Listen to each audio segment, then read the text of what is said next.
Welcome sa Farm Vet Pro Tips.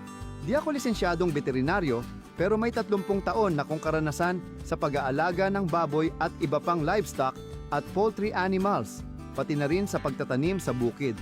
Para to sa mga farmer at sa mga nagbabalak mag-farm. Simpleng mga tip na swak sa mga nagsisimula at sustainable pa. Tara, simulan na natin. Tamang oras sa pagpapalahi ng baka. Ang baka ay nagiinit o nasa estrus kada 21 araw. Kapag nagiinit, handa siyang magpakasta.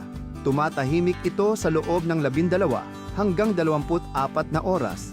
At pagkatapos nito, maglalabas na ng itlog, ovulation, sa loob ng 12 oras. Mga simpleng palatandaan na nagiinit ang baka.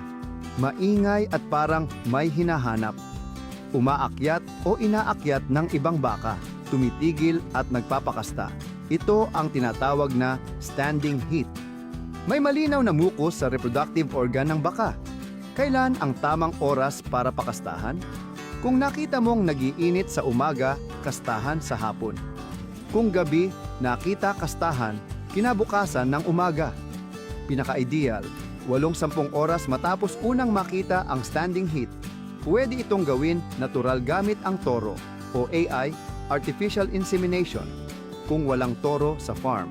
Pagkatapos manganak, hintayin ang ikalawang init bago ulit pakastahan para mas mataas ang tsansang mabuntis. Tandaan, timing ang sikreto sa matagumpay na pagpapalahi.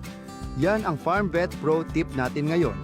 Like, follow, at share para sa mas marami pang praktikal na kaalaman mula sa bukid.